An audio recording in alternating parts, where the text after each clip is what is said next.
Bonjour les amis, alors on va commencer par les antioxydants, la première série. Alors la première série, un des plus puissants, c'est le pomégranate. Le pomégranate, c'est un antioxydant qui est extrêmement sucré, donc je préfère le prendre pratiquement tous les jours en pilule et une seule fois par semaine en fruits. Après, on a le curcuma. Le turméric, vous connaissez bien sûr, curcuma, donc aussi c'est un antioxydant puissant. Après, nous avons l'ail, le garlic en anglais. Alors le garlic, lui, j'en prends le matin et le soir parce que c'est un super antioxydant, pratiquement le plus puissant. Après, le green tea. Vous savez que le green tea, j'en bois toute la journée. À partir de 5 heures, j'arrête pour arriver à dormir.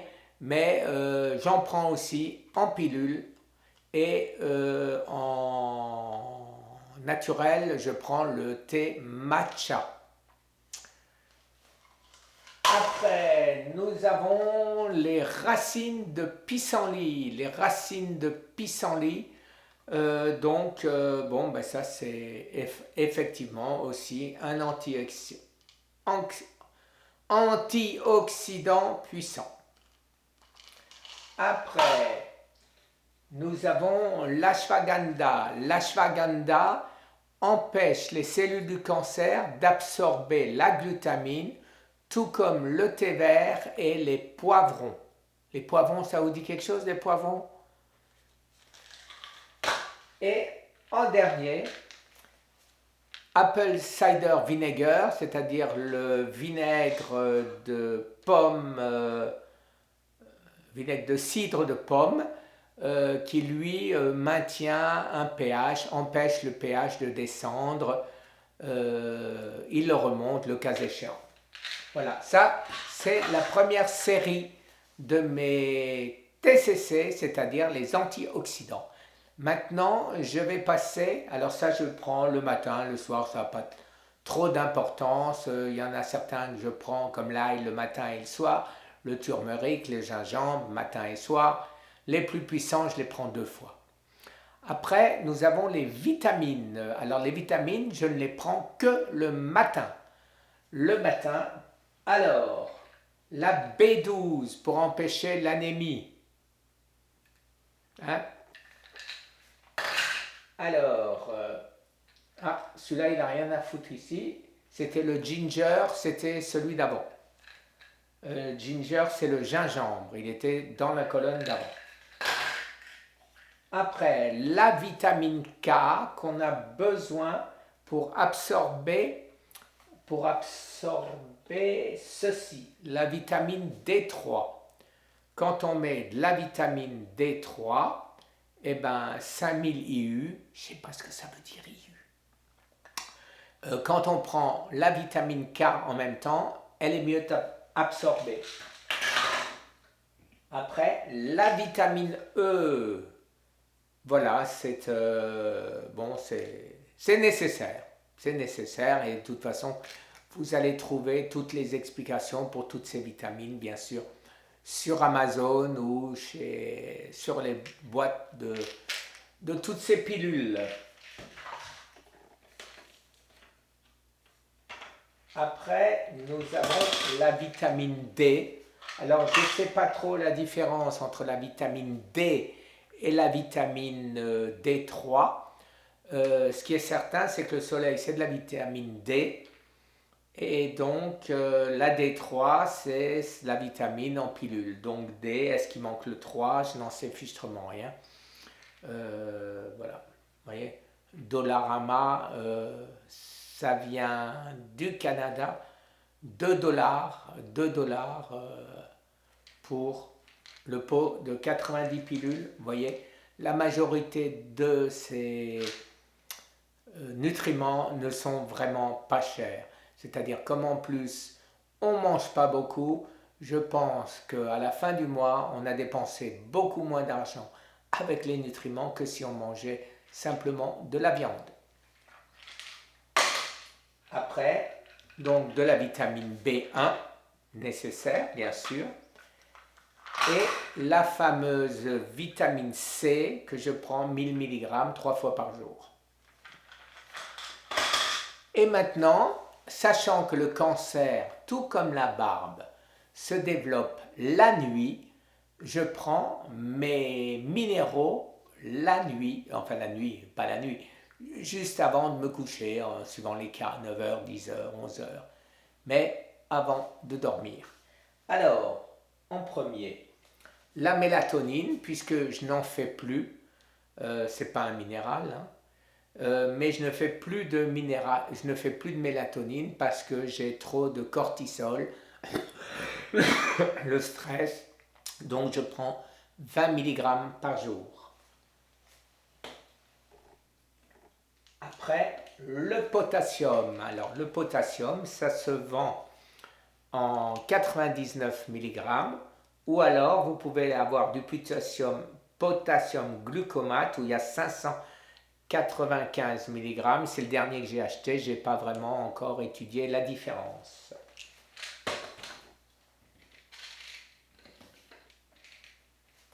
Après, nous avons le sélénium, un peu plus rare. On pense rarement à se supplémenter en sélénium, mais pourtant il faudrait. Et le magnésium, 500 mg. Le magnésium, là aussi c'est très important. Je pense qu'avec ce que je mange aujourd'hui, c'est-à-dire mes jus, ce que je bois, mes jus et les fibres le soir, je pense que je n'aurai plus besoin de magnésium, mais on verra. Après, vous savez certainement que j'ai arrêté le Exgiva, puisque au bout d'un certain temps, paraît-il, d'après mon oncologue, ça rend les os fragiles, les os friables. Donc j'ai acheté du calcium en 1200 mg et c'est accompagné de vitamine D3.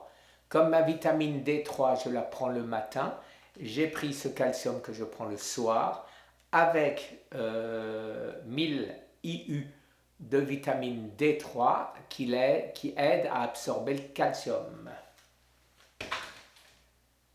Après, j'ai pris, ils appellent ça Caltrate, c'est la marque. Il y a tous les minéraux pour lesquels je ne me supplante pas. Le manganèse, le boron, le cuivre, le zinc, et le reste, j'en ai déjà. Voilà, et donc je prends ceci aussi pour les minéraux où je n'ai pas une pilule pour chaque minéral. Et après, les deux controversés, le fer, iron. Alors vous le savez, j'ai un problème de ferritine qui veut dire que j'ai trop de fer et donc ce fer est stocké dans le foie. Or, dans mon examen de sang, je n'ai pas trop de fer puisqu'il est dans la moyenne, ni trop haut ni trop bas. Donc il n'y aurait normalement pas de raison que j'ai trop de ferritine dans le foie, puisque c'est quand il en a trop, bien sûr, qu'il le stocke. Donc, anormal, puisque bien sûr, ma B12 et mon fer est normal dans le sang, que je suis quand même en anémie, ce qui est tout à fait anormal, puisque j'ai les quantités qu'il me faut, et de plus, j'ai des stocks supplémentaires dans mon foie. Donc, n'en prenons plus. J'espère que la ferritine qui est stockée, le fer qui est stocké à travers la ferritine dans mon foie, va être relâché dans mon sang par mon foie. Et donc, mon niveau de ferritine devrait descendre. Mais on verra bien. Alors, la chose la plus logique qu'on ait trouvé, c'est que l'artésiminine à haute dose, comme j'ai pris les 3 jours avant la prise de sang, est responsable de cette anomalie. On a trouvé 3 articles qui vont dans ce sens. Après, ce que j'ai appelé les inclassables, l'oméga 3, les oméga 3, j'en prends le matin, j'en prends le soir, je les prends sous forme de graines de chia, sous forme de graines de lin, sous forme de sardines, sous forme de maquereau, sous forme d'anchois. J'en prends pour avoir une nourriture anti-inflammatoire. L'inflammation est la première cause pour moi du cancer. Voilà. Fermentation du sucre, ça veut dire une inflammation. Et si on arrive à ne manger de la nourriture qu'anti-inflammatoire, eh ben, le cancer a moins de chances de se développer. Alors, après, fish oil, encore des oméga 3. Et voilà, et alors j'ai mes grosses pilules comme ça en plus, des fois que quand j'ai pas mangé de sardines ou quand j'ai pas mangé, je me complémente avec ça. Voilà, ça c'est les 2 qui sont inclassables. Alors, il en reste un autre dont je ne vous parle plus souvent, c'est le baking soda, c'est-à-dire le... Ah, j'ai oublié de nouveau le nom en français. Ce qu'on met dans le frigo pour pas que ça sente mauvais. Alors, le baking soda, j'en prenais une cuillère à café avec un citron le matin et une cuillère à café le soir avec un citron. Je sais pas si c'était l'idéal ou pas. Alors maintenant, je fais autrement. À savoir, l'intérêt de rendre alcalin son estomac, c'est-à-dire ses sucs gastriques, n'a aucun intérêt, évidemment, puisqu'on a besoin de sucs gastriques acides, aux environs de 3, pour digérer correctement. Par contre, quand on mange quelque chose qui est un peu acide, style par exemple mes sauces piquantes, eh ben, j'ai trouvé plus intelligent de ramener le pH aux environs de neutre en rajoutant un peu de bicarbonate de soude. Ça y est, je l'ai trouvé. En rajoutant du bicarbonate de soude dans tous les aliments qui sont alcalins, je dis le contraire, qui sont acides et que j'aimerais voir alcalins. Donc, je compense comme ça, quand ça arrive dans mon corps, eh ben, au lieu d'être avec un pH très bas, c'est avec un pH un peu plus haut, mais mes sucs gastriques, eux, ne sont pas altérés. Ça digère ce que je viens de manger, comme si c'était un aliment qui est un peu plus alcalin qu'il ne devrait. Et donc, je pense respecter davantage mon estomac en utilisant cette méthode. Vous le savez, je ne suis pas médecin. Tout ça, c'est ce que je découvre au fur et à mesure, mais je ne pense pas me tromper. Je ne pense pas me tromper et je pense que cette méthode est la méthode qui m'a permis jusqu'aujourd'hui, à savoir mon cancer a été déclaré phase 4 en août 2018. On m'a dit, je ne sais pas trop comment, mais je le répète bêtement, on m'a dit, et différents oncologues m'ont dit, que vu l'avancement de mon cancer phase 4, il a dû débuter en janvier 2018. Donc ça veut dire que janvier 2018, janvier 2019, janvier 2020, donc ça veut bien dire que ça fera 2 ans On est à 23 mois de cancer phase 4 et je suis en pleine forme. Alors qu'on m'avait dit que mon maximum, ma période de survie serait de 2 ans. D'abord c'était 3 mois, après c'était 6 mois, après c'était 2 ans, un autre m'a dit 3 ans, un autre m'a dit mais j'ai jamais dit ça. Et le dernier, c'est Laurent Schwartz qui m'a dit tu ne mourras pas du cancer. Pourquoi? Parce que j'ai su le maîtriser. Alors le maîtriser, ça ne veut pas dire que le cancer ne va pas trouver une autre voie. Mais pour l'instant, je sais comment survivre au cancer, mais je compte sur Laurent Schwartz et sur toute l'équipe de CCT, Cancer Cure Team, pour trouver la manière de guérir du cancer. Et c'est pour cela qu'il nous faut l'aider. Merci les amis, et voilà, j'espère que cette vidéo a été complète. Vous savez en plus, mais je vais quand même le répéter pour terminer, que je ne mange que cétogène, c'est-à-dire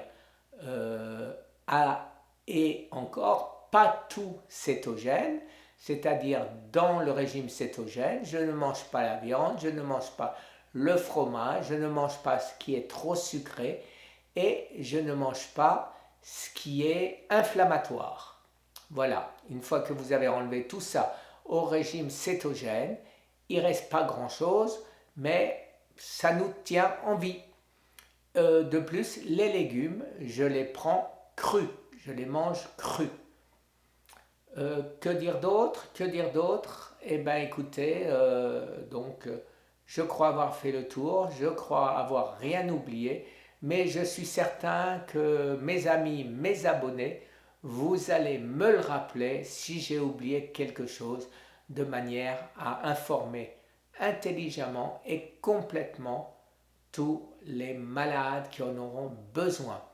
Je vous rappelle que c'est ce que je fais, que ça marche pour moi, qu'il n'y a aucune raison que ça ne marche pas pour vous, quel que soit le type du cancer, puisque le cancer, une fois qu'il a démarré, qu'il s'installe là, là ou là, c'est toujours le cancer et sa manière de progresser reste la même. Donc, l'angiogénèse, que maintenant l'Institut Weizmann peut détecter avec un CT scan, ce qui n'était pas le cas avant et on devait faire des biopsies. Alors des biopsies, certaines me disent, bon moi je dis arraché, mais bon, c'est pas arraché, c'est une piqûre et comme un coup de pistolet, on entend clac. Mais effectivement, la piqûre arrache, je ne sais pas comment dire autrement, un morceau.